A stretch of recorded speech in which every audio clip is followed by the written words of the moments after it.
of World Cup final, T20 final. Everybody knows it. I think most of our students and our colleagues participants have joined already. We are going to start our webinar on narratives of survival, role of literature in addressing environmental degradation, which is a very relevant topic in today's context. Now, first of all, I would request our principal sir, Dr. Dilip Kumar Panda, the honorable patron of today's webinar, to deliver his inaugural address. Good evening, esteemed colleagues, honored guests, and dear students. It's my distinct pleasure to welcome you all to the 200 state level webinar on narratives of survival, role of literature in addressing environmental degradation. Organized by the Department of English in collaboration with the IQAC of Moyna College. I would like to extend my heartfelt gratitude to Dr. Sumit Parna, our dedicated IQAC coordinator, and Mr. Sotharanjan Das, head of the Department of English. Today we are privileged to have such distinguished speaker whose contributions to the field of literature and environmental studies are truly commendable. Dr. Joydeep Ghosh, Professor and Head of the Department of English Literature, Language and Cultural Studies of Vidyasagara University. And we are equally honored to welcome Dr. Sheikh Tariq Ali, Assistant Professor of English at the Department of English, Moyna College. The theme of today's webinar, narratives of survival, role of literature in addressing environmental degradation, is both timely and crucial.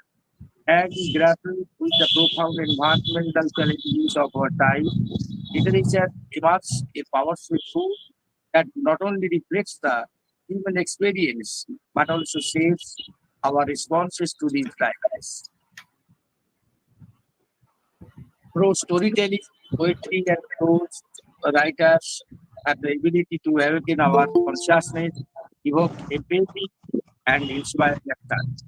Literature serves as a mirror that reflects the complexities of our relationship with the natural world and the way through which we can enrich the sustainable future. In this context, today's discussion will delve into how literary narratives can serve as catalysts for environmental awareness and activism. As we embark on this day of insightful presentations and stimulating conversations, I encourage all participants to engage actively, share their perspectives, and draw inspiration from the rich tapestry of ideas that will be presented. Once again, I extend my warmest welcome to each and every one of you. Thank you.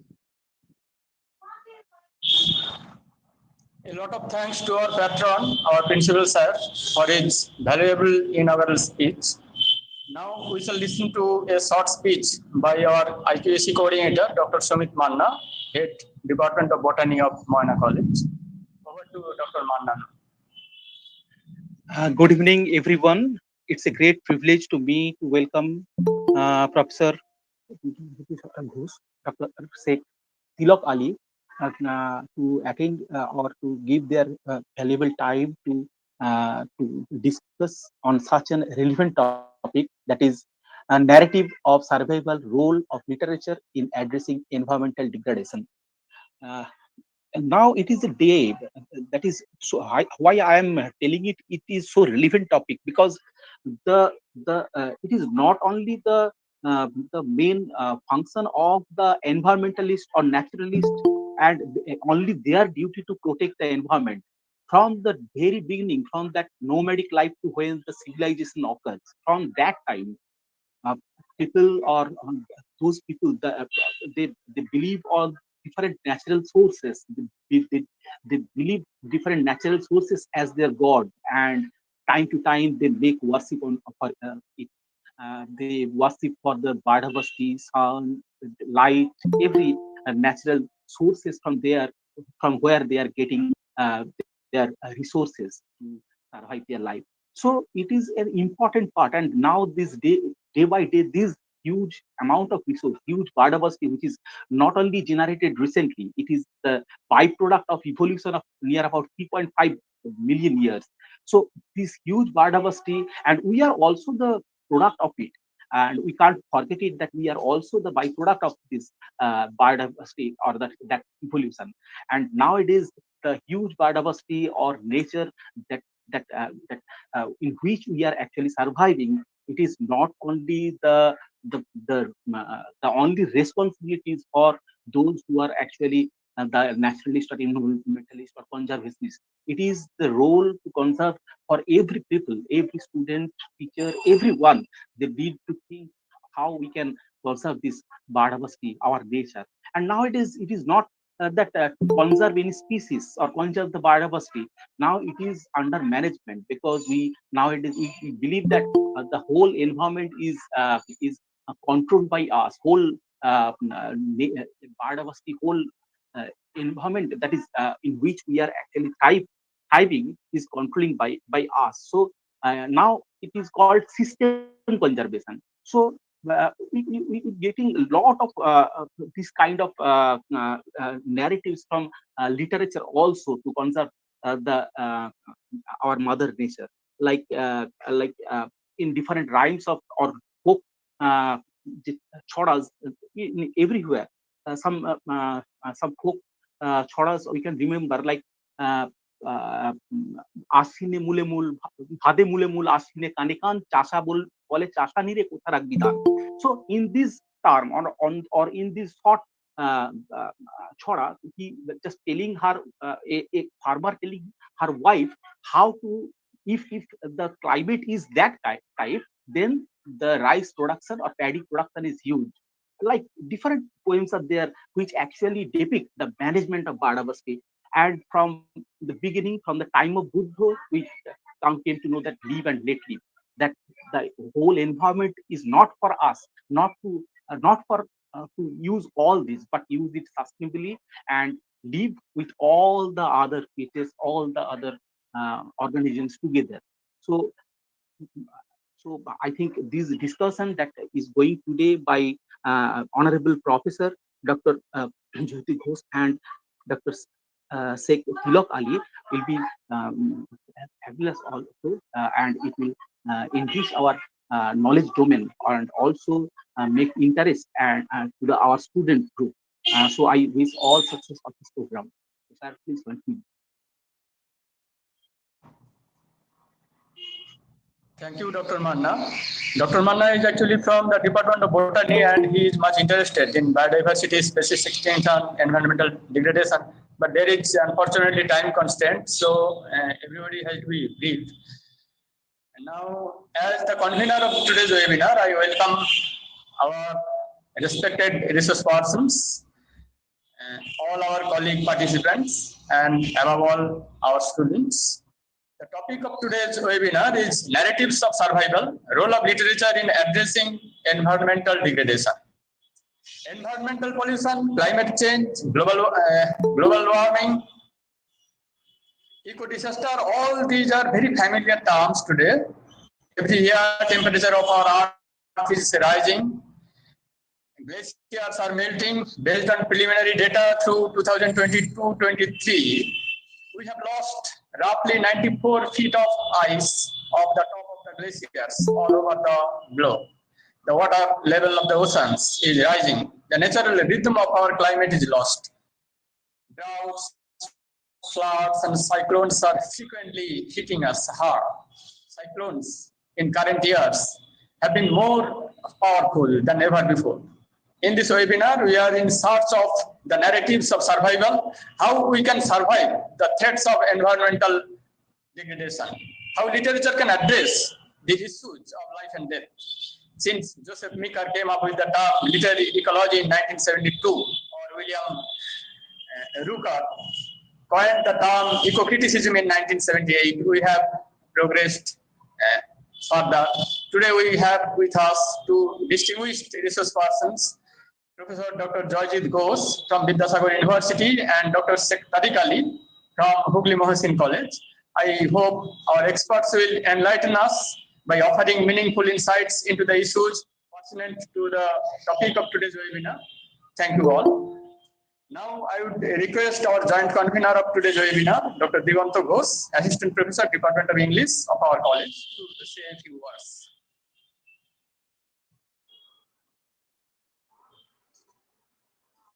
Yes. Thank you for giving me this opportunity to speak. My respected uh, resource persons and participants who are in the program. What is the aim of literature? Literature actually has many different types of aims, and one among them is how we engage with the world around us, how we can look at the world and interpret it in different ways. The moral and the ethical questions that we can raise while we are engaging with the world around us. These are some of the things that we deal with in while we study literature. So today, actually, we have a very interesting topic where we will be looking at how the world is affected by degradation and how the different types of narratives that come out of it are and the speakers that we have today will speak on those things. See, in literature, we actually can go beyond the scope of empiricism of science. And we can say that where science stops, and we can go into the world of imagination, and we can go into the local customs, local narratives that, and with the help of those, we can further the cause of various items, including the environment around us. Today we have two speakers. Dr. Joyjit Ghosh is personally known to me for a very long time, a very erudite, scholarly person. I'm sure we will be having a very engaging discussion when he speaks. And I also welcome Dr. Sheikh Tariq Ali of Moyna College. I hope we will be having a very good discussion from now on. With this, I end my words. Thank you very much. Thank you, Dr. Ghosh, for your introductory speech. Now, our first speaker is Professor Dr. Joyjit Ghosh. Dr. Joyjit Ghosh is Professor and Head, Department of English Literature, Language and Cultural Studies, Vidyasagar University. He has specialization in the area of D.H. Lawrence, Indian English Poetry and Translation Studies. He was an invited speaker in International Conference on D.H. Lawrence in Paris in 2014. He was again an invited speaker in the 14th International D.H. Lawrence Conference in London in 2017, and also in the 33rd International D.H. Lawrence Conference in 2019 in Paris. Professor Ghosh is also interested in the areas of Bangla Dalit literature, eco-critical studies, diaspora studies, and animal studies. Recently, he has co-edited an interesting book, Eco-Disaster Imaginaries in India. Now, we will listen to Dr. Ghosh. Thank you very much. The authorities of Moyna College, the coordinator, Shutranjan Das, who is like a brother to me, and Dr. Diganta Ghosh, the coordinator. Yeah, I know him. Rather, we know each other for a very long time indeed. The IQAC coordinator, Dr. Sumit Manna, among others, for giving me this wonderful opportunity to share my ideas on a very relevant topic today, when we are passing through climate disorder, climate change, climate disorientation. Recently, we experienced a very, long spell of dry summer. So I indeed congratulate the Department of English and also the IQAC, of course, the principal, for the encouragement for organizing this webinar. on a very, very relevant topic. Yeah, we have time constraints.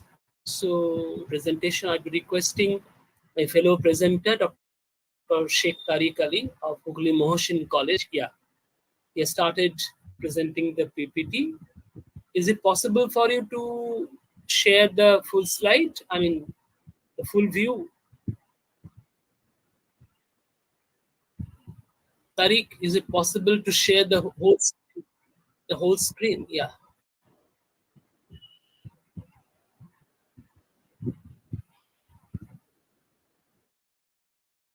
The whole screen, please, so that I can read.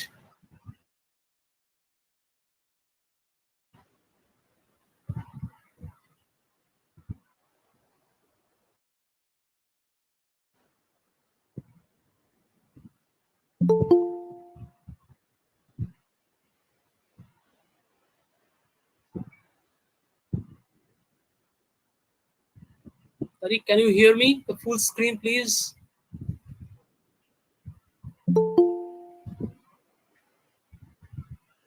Sir, I have switched on the full screen mode.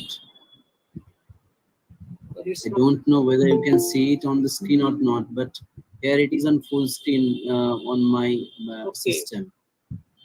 Shotto, Digonto, others, can you see the full screen? Because it's not visible to me. No, I don't find it. Yeah, I can see the full screen, and Okay, Digonto, yes, yeah, I can yeah. see the full screen, but you have to just enlarge it. There's a button to enlarge. If you're on a phone, then you will find a plus sign. Yeah. একটা square মতন আছে, দেখুন একটা square মতন আছে, ওইটা হাত দিলে স্ক্রিনটা ফুল হয়ে যাবে। It can be enlarged. নিজে থেকে এনলার্জ ছোট বড়ও করা যাবে। Yes, it can be enlarged.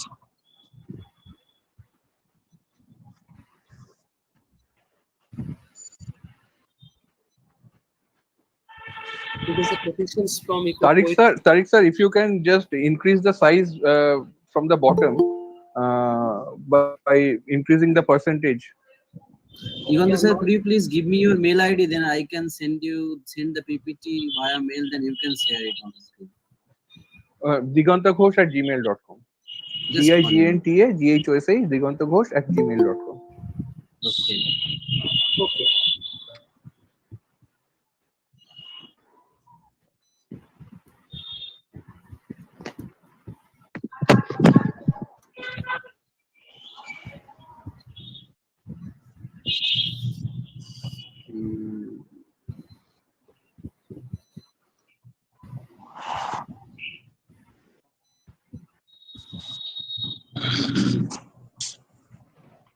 My dear students, please have patience. Thanks.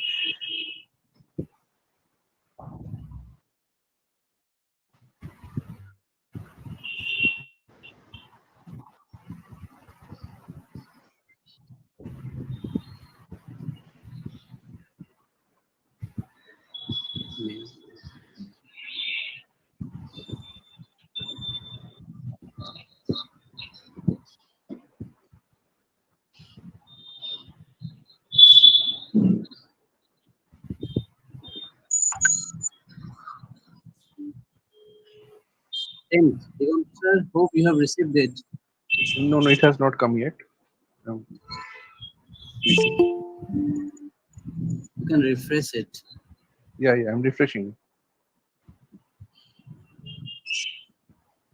Yeah, I got it. Just give me 1 minute. I'm sorry for this inconvenience.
Can you see the screen now? Yeah, yeah. So the first slide, please.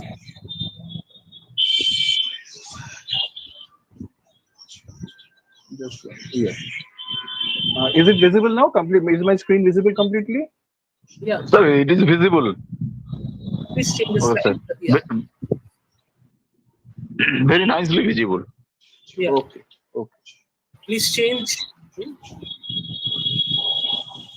Jajita, if you want to go to the next slide, please say next slide. Okay, I will Okay, move, okay. move on.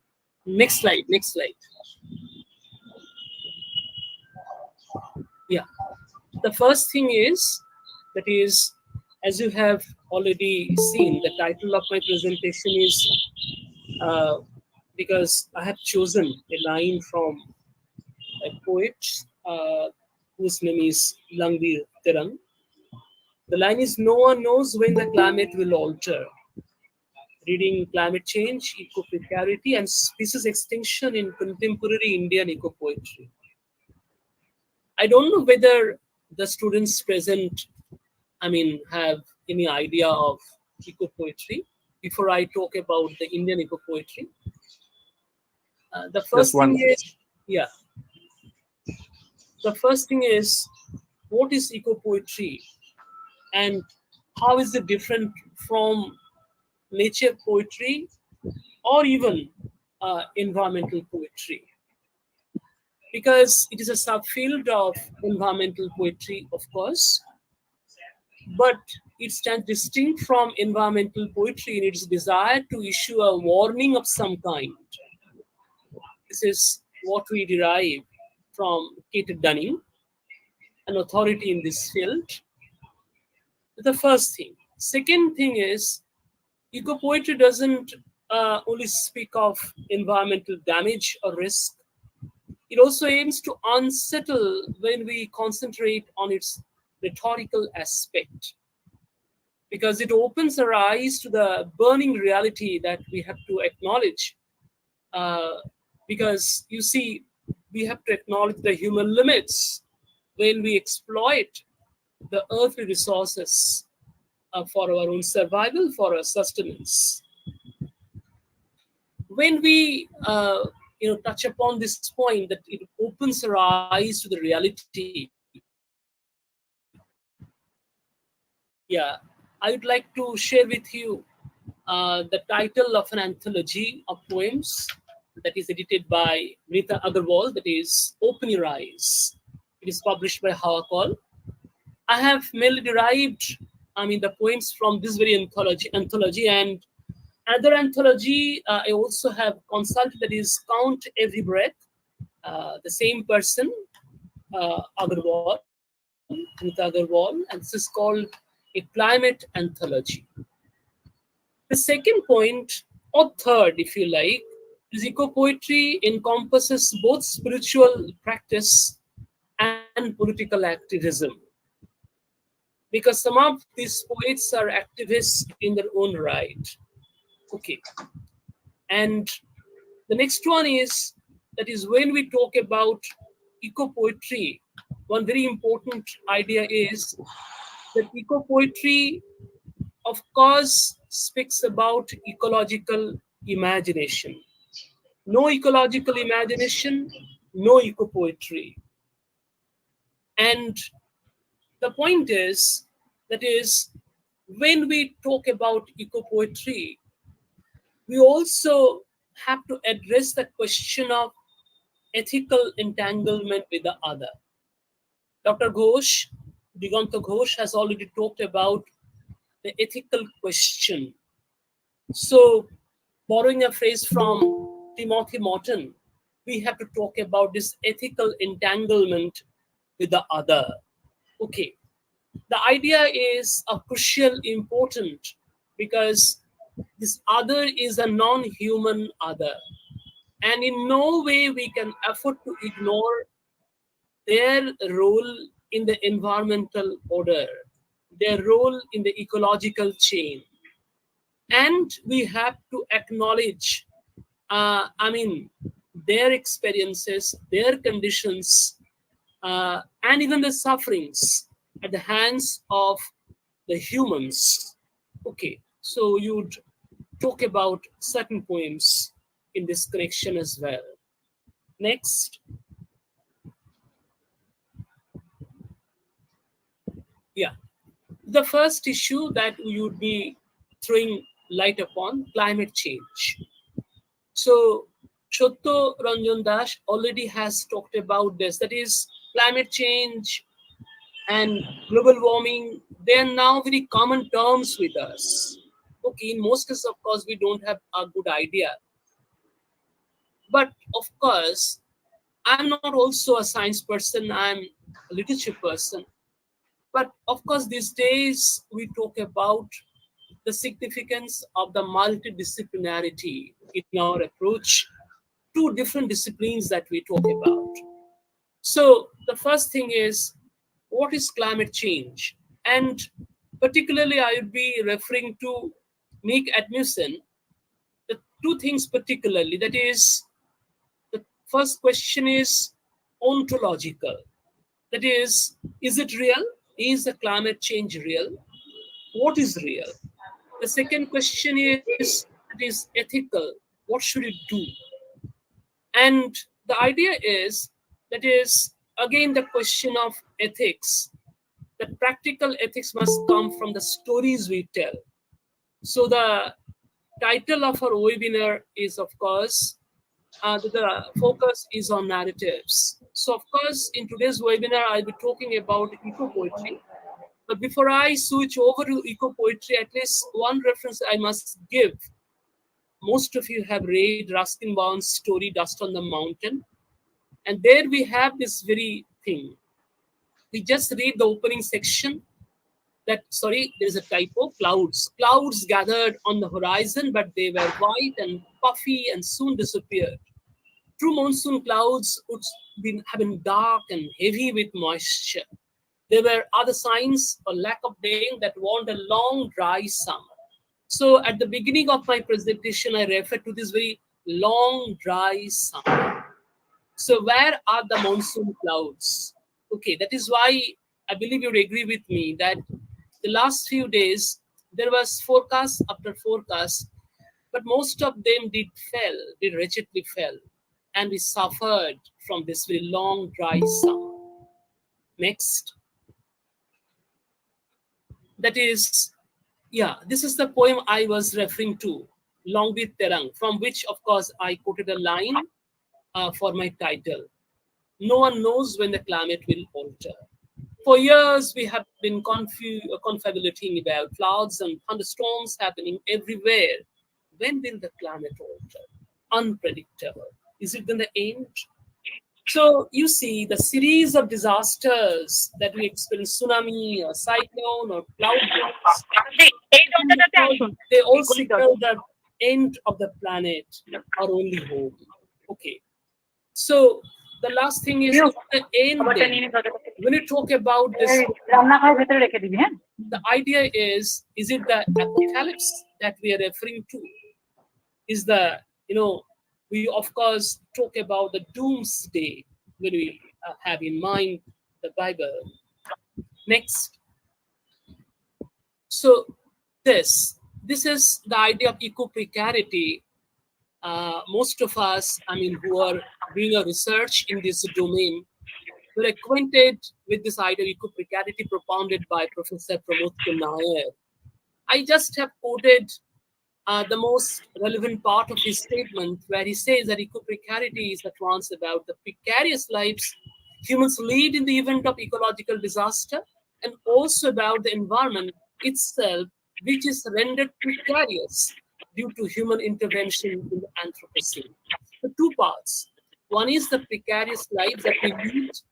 Secondly, of course, how we are responsible. Okay, particularly in the age of the Anthropocene. Next. So I've quoted a few lines from Jaguri Mukherjee's The Sea.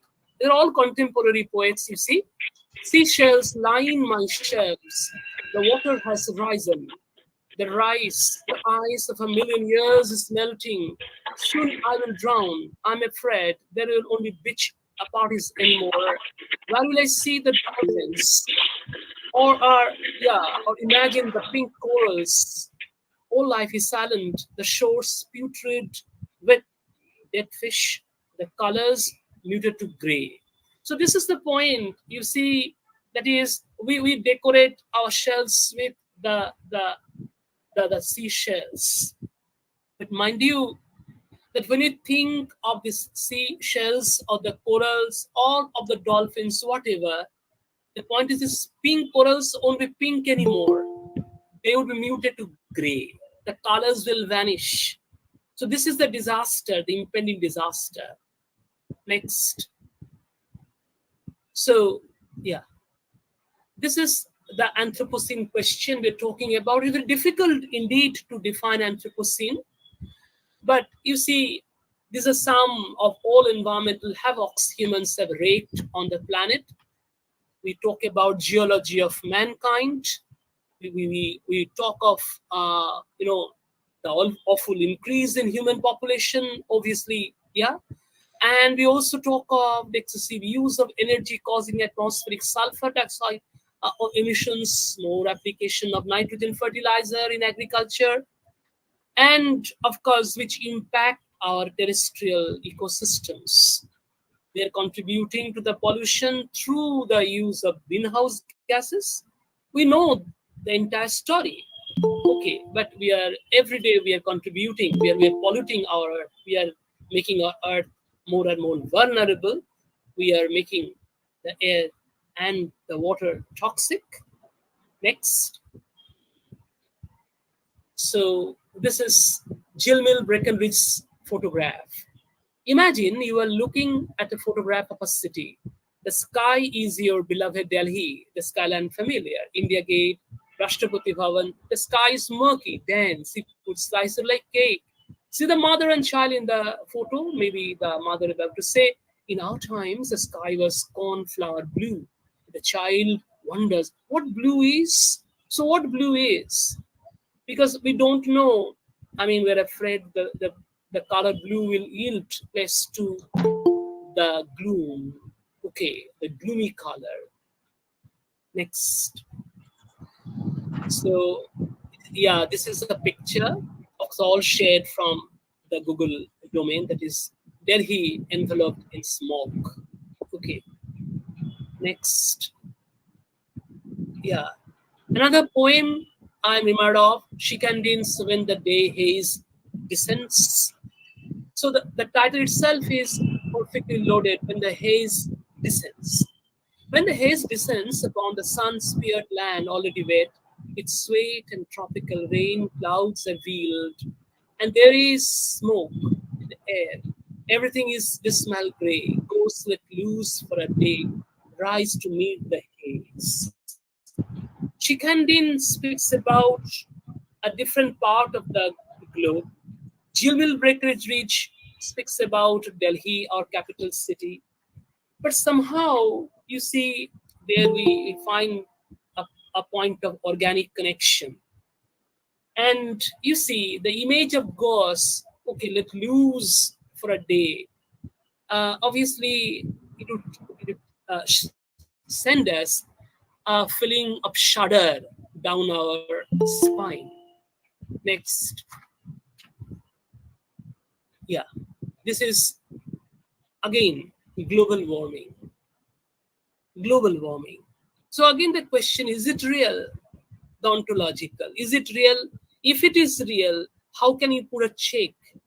The Shumana Roy, a very, very great poet in this domain. All of us, I believe, have read at least some acquaintance with the poetry of Shumana Roy. Her poem entitled Global Warming, and I have just quoted a few lines from the ending of the text. It's November. You know it from the susurration of light, unclouded light, its guest-like tone. On my nephew's face, the light is like a muscle, quickening as he petals, a sweat like a secret, armpits, folds of private steam. Next, please, the continuation. So this is, yeah, but then again, the added thing. So what is this global warming?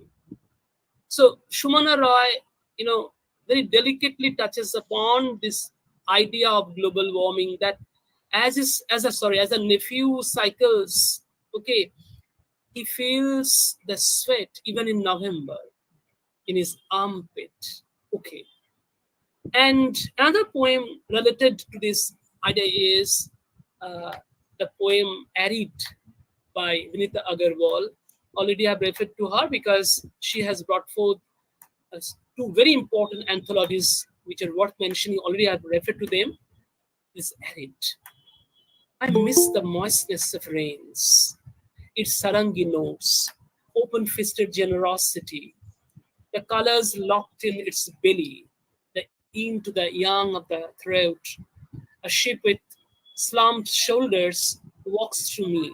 I become a burned hope. So what is the idea? This yang and this yin, they are the male and female principle. But you see, the harmony is lost to the male and the female principle, and we don't have rains anymore. So Agarwal evokes an arid picture, the picture of an arid landscape. But the last two lines I've quoted are, very suggestive. A ship with slam shoulders walks through me. So where actually the poet is able to attain the negative capability, we all remember it's this loaded idea, loaded phrase. Next. This is, the deforestation and the defamiliarization of the earth. Again, a very common picture from the domain of Google. Everyone knows what is deforestation and how it makes the earth absolutely defamiliar. It defamiliarizes the earth. Next. Yeah. Then this is Lament for an Earth. Once upon an earth, there was a forest, verdant, virgin, vibrant, with old tall trees in majestic splendor, the canopy unpenetrated even by the mighty sun. Next. But what happens now? Yeah. That is Alice for the forest, which now lies silent, stunned, and stumped with the evidence of a rape, as on a brass elephants trample, the lorries rumble, loaded with her treasures. So obviously, the lines are capable of an eco-feminist analysis. We are students of literature, and when we read the lines, we find wherein lies the magic of the eco-feminist reading of this text. So we have created ravage, again. So that is why James loves a lament for the Mother Earth. Next. This is Jayanto Mahapatra's poem, I Am Today. Okay, this is one of the last poems by this great poet, I Am Today. No one quite knows my heart. It's inside a petrified loneliness of its own. All the visible we have loved ones, the love of frog riding frog in the rain, the fruit bats swinging at the deodars, and the color of darkness that could continue, please. Next. That could, put out the light, its smell of blood and paint, petrol and cement, lipstick and factory waste, light its smells of blood and paint, petrol, and again, lipstick and factory waste, and the warmth murmur of, so the death murmur of trees. There is a point, the death murmur of trees. So this is exactly where Jayanto Mahapatra is Jayanto Mahapatra. So he is personifying, the tree, the death murmur. And from this, I am moving on to another poem by Parish Tiwari in the next slide, that is Milk. So next, So this is the Death Murmur. It's a long poem, but for lack of time, I have just quoted only 4 lines. Branch by branch, the forest disappears. This collective howl now curdle milk over the upturned night sky. So this is a surrealistic image indeed. 1500 is the number slain in a night, including the banyan, on which you have carved your name in a moment of juvenile revolt. This is absolutely sardonic, absolutely ironic, as you can see. Next. So this is, again, another question which I raised at the beginning of my presentation. That is the species extinction question and the ominous doorbell. So because eco-poetry obviously speaks of the extinction of the species, when the biodiversity is at stake. So this is a poem by Usha Akela, and these 3 lines particularly I'd like to just share with you. Arabian owl, shell parakeet, New Zealand quail, ivory bill woodpecker, and skunk dove, passenger pigeon were the birds. So we remember the poem To Autumn by John Keats. Okay, so this is a rereading. Okay, so romantic poetry is reread by an eco poet, Usha Akela. Next. Yeah, so this is another poem, Anthropocene Blues by Shonali Sarkar. Yeah, where she talks about the the Aribada turtles, as you know, the sea nest of the turtles, where we find a terrible image, an injured mother turtle in her Aribada turned now into her burial ground, and the amniotic eggs falling out of her body ceased her labor, the pain she had to undergo to lay her eggs. So this is cruel humanity, and the pain, the torture of the inhuman other, sorry, non-human other at the hands of the human, the suffering human. So we are that cruel. Next. So this is the picture, again, from the domain of Google. Next, please. Yeah. So on the last slides, the question of didacticism. Because we often talk about the aesthetic distancing. Okay, so the question, two questions or three questions, that is, that okay, if we talk about the environmentalism, and if we believe that eco-poetry can, of course, help environmentalism happen, then the first question is, can an eco-poem spread environmental consciousness without being didactic? Secondly, can an eco-poem evoke environmental imagination without teaching a lesson? Next. So, next please. Yeah, this is Apocalypse Now. Yeah, 4 or 5 lines I've quoted. Ye foolish mortals, take good heed, lest your avaricious materialism, your rapacious consumerism gone berserk, devour you like the coiled serpent that feeds on its own tail. So this is the image of self-annihilation that the poem does evoke. Okay. And of course, the image of coil is again important because coil includes the rapacious consumerism. Coil involves, of course, this avaricious materialism. Next.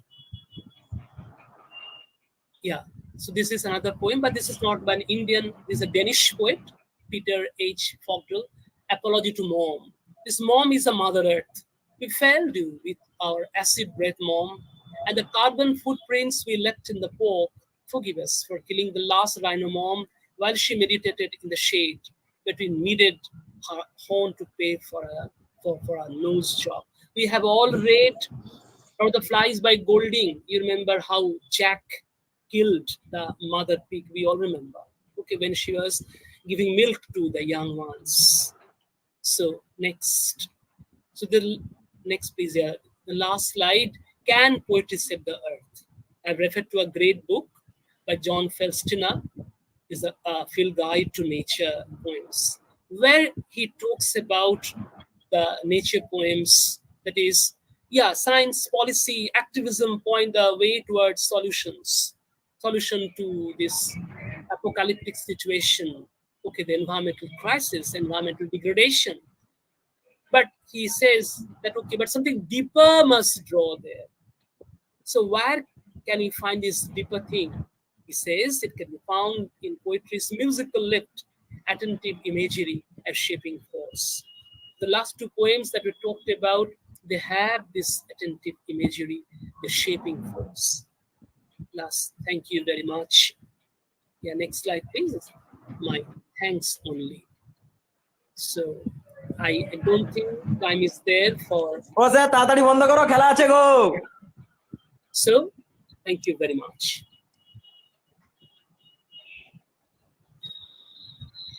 Our heartfelt thanks to Professor Ghosh for his brief but interesting and insightful presentation. We are unfortunate that he had to be briefed due to time constraints. I would request the next speaker, Dr. Sheikh Tariq Ali, to give his presentation now. Dr. Sheikh Tariq Ali is Assistant Professor in West Bengal Educational Service. He is currently in PG Department of English, Moyna College. Dr. Ali has his specialization in the area of Indian Anglophone literature, environmental humanities, and partisan studies. He has done his doctoral research on human-environment interface in select narratives of Mahasetu Devi and Amitabh Ghosh. Now we will listen to Dr. Tariq Ali. Thank you, Shatoda, and people, officials associated with the organization of this event. So literally, I have 11 minutes left before the match starts. I had a plan to speak on romanticism and eco-criticism and British romantic literature. How the origin of this field of eco-criticism has largely been rooted in the British literature of the late 18th and early 19th century. How the key ideas of that eco-criticism deals with, they were already there in the writings of the romantic authors. But as I have 10 minutes left, I would be talking just some of my observations. I just share one slide of my entire 22 slides, out of my entire 22 slides, to address the title of this seminar.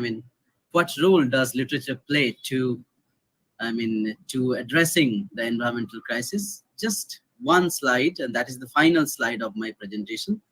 I would like to share that. And 10 sentences maximum on that. Okay, my own observations on the role of literature. Can literature, address the environmental crisis? I hope my presentation is visible to all of you. Yes. All right, let me move to the last slide. Just 1 minute.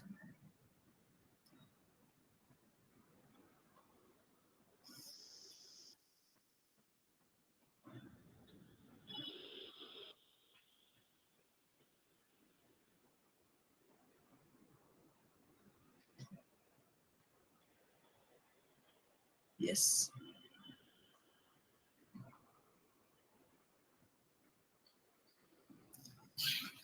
So in this particular slide, I have two quotations. One is by the American eco-critic, one of the founding fathers of this particular field of eco-criticism in America, that is Lawrence Buell. And this quotation is from his epoch-making work, that is The Environmental Imagination. And the second one is from Dipesh Chakraborty, a foreword that he wrote for a book on global ecologies.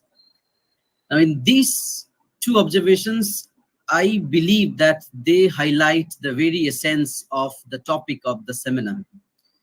Because in both these observations of these two great minds, we see how stories can play a significant role, how stories with its own ethical and symbolic side can play a significant role in addressing the climate concerns.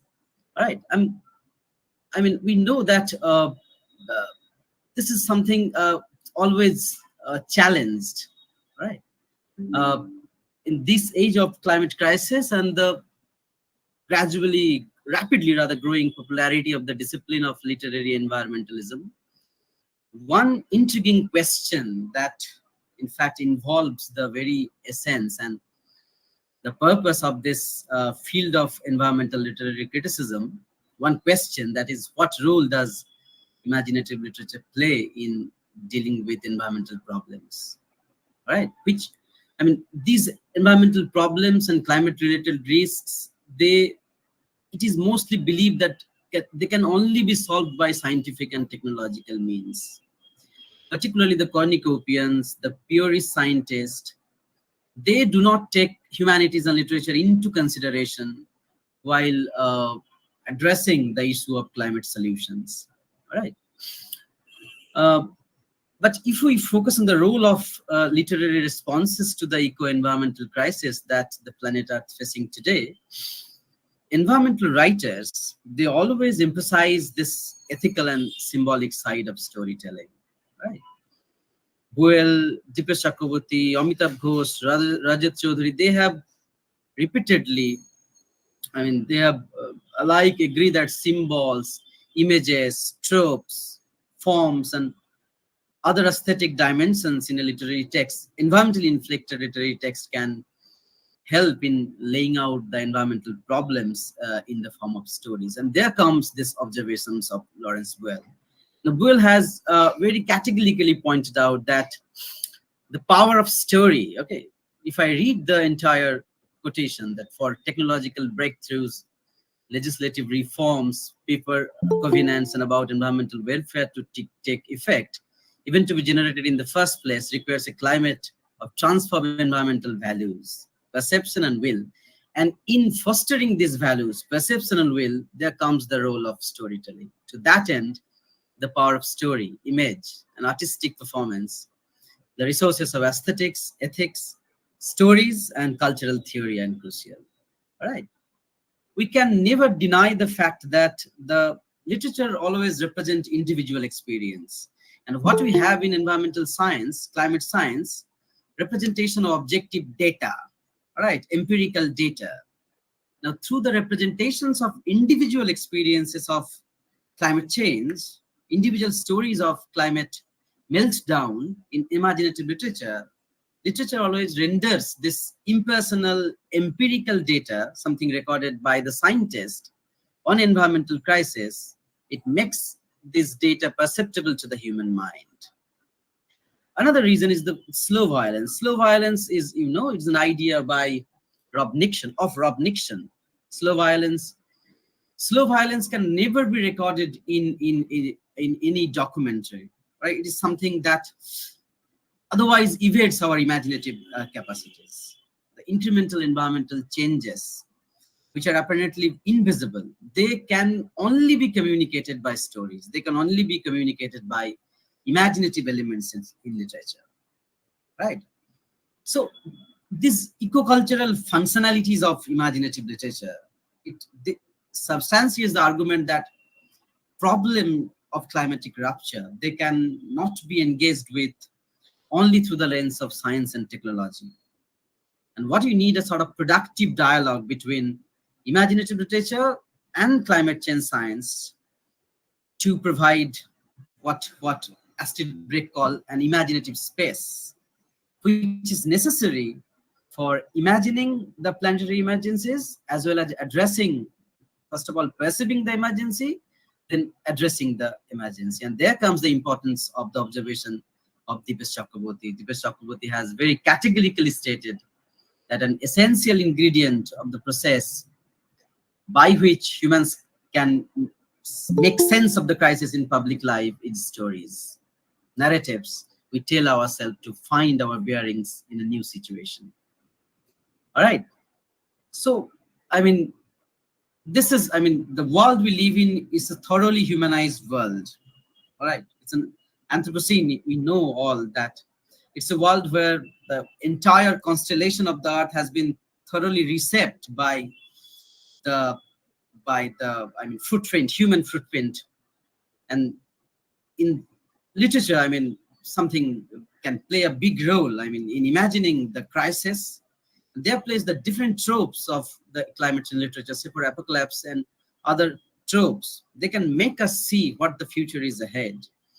And what I intended to show in my presentation was that Romanticism is the Romantic period in Britain, in British Romantic literature, which is a sort of critique of the Enlightenment tradition. It was the greatest single shift in the consciousness of the world. That is not my observation. That is the observation of Jonathan Vett, who is famous for his book Romantic Ecology, and who has found that the origin of the present environmental discussion or the deliberation on environmental literature has largely been rooted in the environmental writing of the Romantic period. The writing Wordsworth's poem and his celebration of deep ecology in his poems like Tinternabé, Michael, and others. Coleridge's, great poem, The Ancient Marina, all right, which is all about eco-Gothic. It's all about Agora-Gothic, rather, the emptiness of the seas, and a book on blue humanity, a poem on blue humanities. Even Mary Shelley's book, Frankenstein, it's a great ecological allegory. We all know that. his book, The Last Man, is a pandemic. It's all pathogen invasion. These are the books. In addition to that, there are a number of minor literature, minor texts that I had planned to deal with, but unfortunately not got the opportunity to do that. Anyway, so considering all that, so Romanticism has been believed and it has been celebrated by Bett and some of his fellow thinkers, that it is the first significant warning to mankind about environmental hubris. All right, I thank the organizers for giving me this opportunity to talk on this. And goodbye. I rest my case here. Hope India wins the match today. All right. Thank you, sir. Thank you, sir. Please stop the class. Thanks a lot to Dr. Ali for his thoughtful deliberation. We are extremely sorry for this situation. We should have kept the schedule of World Cup in our mind at the time of deciding on the date of this webinar. But despite the attraction of World Cup, our students and colleagues, as many as 85 of them, as I find now, have joined and stayed unto the last. Can we take some questions? Is there time? It's 8 already.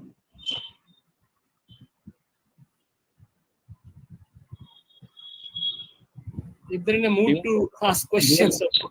Divanto? Yeah, it's not a question actually. I would like to make an observation. Professor Joydeep Ghosh, I was thinking that generally, whenever we talk of narratives of displacement, etc., we talk of narratives in general.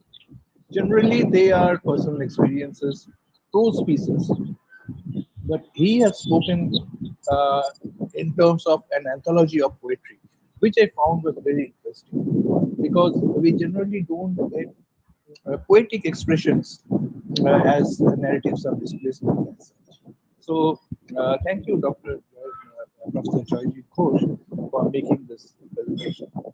And as for Dr. Sheikh Tariq Ali, yes, I wish I really wanted to hear about your idea a bit more.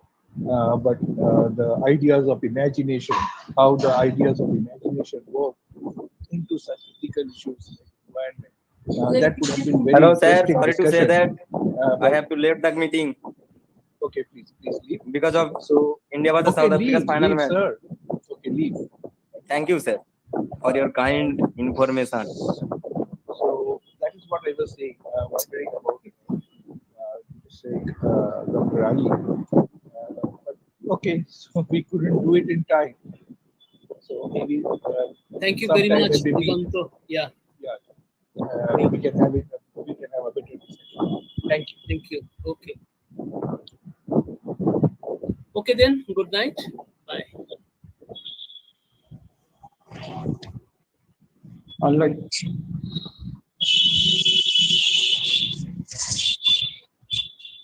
Sir আছেন, principal sir আছেন নাকি? হ্যাঁ আছি sir আমরা শেষ করি। আছি Yes, sir. We are ending it now. Okay. No problem. I am announcing the end of the webinar. Jyoti Das will give his vote of thanks. A very good evening to all. On behalf of the Department of English, Moyna College, I convey heartfelt gratitude to all for the grand success of today's webinar. And thank you all.